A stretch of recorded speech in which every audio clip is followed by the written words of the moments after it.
We'll take a few minutes now, and then Milton has to go. But I do want to just play these two clips. Speaking of heroes and political imprisonment, Lula did an hour-long interview with Glenn Greenwald at The Intercept, and he's been doing a wave of interviews. And if you're watching this, I'm sure you're already quite familiar with the fact that the only thing I'll say, I always re-review the basics of this case, but it is incredible that if you read any news report on Lula, they will still say he's in jail for money laundering or something related to Lava Jato, the car wash investigation.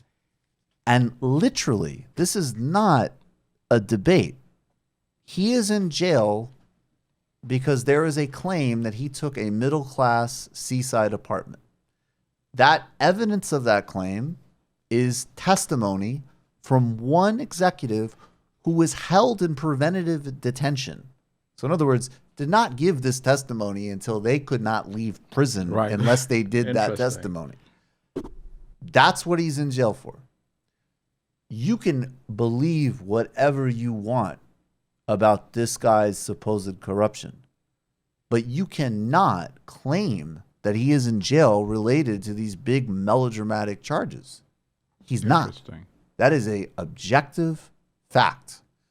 And I will add that it is extraordinary to me that with literally hundreds of millions of dollars of resources and the backing of the U.S. Justice Department and the entirety of the legal apparatus, political, oligarchic, and all of the media forces in Brazil, that all they have found on Lula is some ridiculous apartment case, which would have never passed muster in any, I mean, again, I'll just be really objective here. That would have gotten thrown out in the United States or France or whatever. Sorry, it would. Is extraordinary. So look it up. Be real about the history. Extraordinary, but not surprising. Yes, but right. Extraordinary, but not surprising. But I want to play some clips of this interview because as what I like that Greenwald did is Greenwald also said, look, in addition to this position he's in, I say obviously as a political prisoner, this is a guy who actually knows how to win as a social democrat in a modern context and has the directness of communicating to people. So we're going to play two clips. If you're listening, I'll summarize what he says a little bit, but best to watch because it is in subtitles. We have three clips. The second one is just sort of funny. We'll indulge ourselves. But the first one is on what appeals to people about authoritarian leadership. And I really like how Lula responds to this. He quotes a writer from Mozambique. Let's watch this. Agora, veja, nós tivemos período muito extraordinário na América Latina. Período de mais crescimento, de mais distribuição de renda, de mais inclusão social na América Latina, aconteceu de 2000 a 2014. Com a eleição de Kirchner, Lagos, Cristina, Kirchner, Lula, Evo Morales, Chaves, Rafael Correa, foi momento de ouro da América Latina. Agora você está vivendo momento da extrema-direita que estão fracassando de forma absurda. O Macri é desastre na Argentina e ele é a solução. Tem livro... Por que isso está acontecendo? Tem um livro do Mia Couto, que é grande escritor moçambicano, que tem uma frase que é o seguinte: em tempo de terror, escolhemos monstros para nos proteger. That is really powerful. Wow. So if you're just listening to this, he summarizes that we already know that whatever, it wasn't perfect, there are problems, it was related to a commodities boom, blah, blah, blah. From 2000 to 2014, left-wing governments in Latin America achieved incredible gains for people from Bolivia, Argentina, Brazil, Venezuela. And also, incidentally, in relation to the Nkrumah conversation, and another reason I think there was a backlash to this is that certainly Chavez and also Lula and all of them were also working along the lines of creating a regional bloc as well, which is always vital in any project. Now, this is clip B. I can't resist because this is just funny.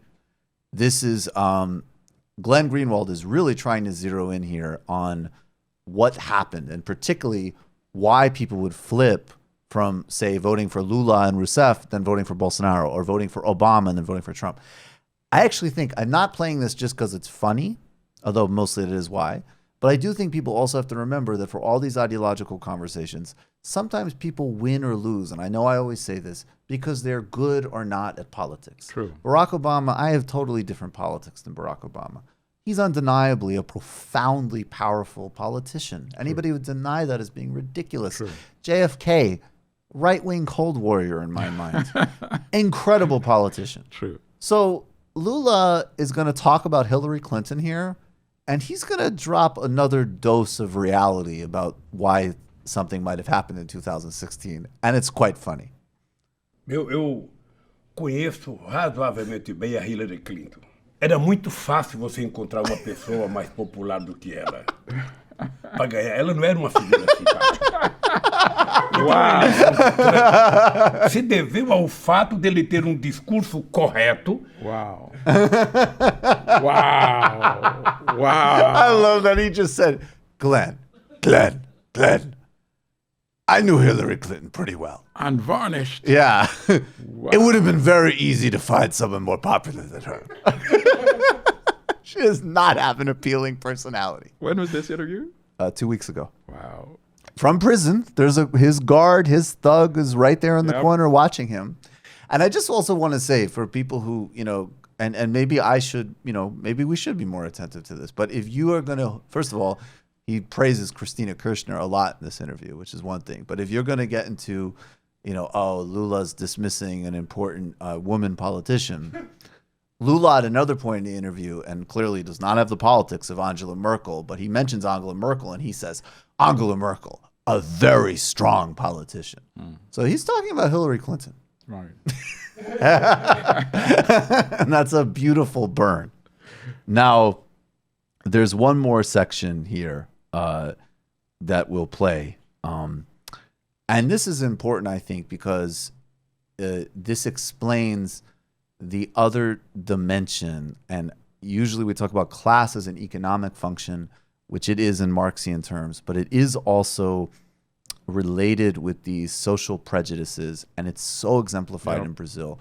And Lula is going to talk about why, even though the rich did well under him, they had a problem with what his government achieved. Interesting. Você está Veja, vendo? Glenn, nós começamos a nossa entrevista e eu comecei dizendo que o grande problema do PT não foi o erro do PT. O grande problema do PT foram os acertos do PT.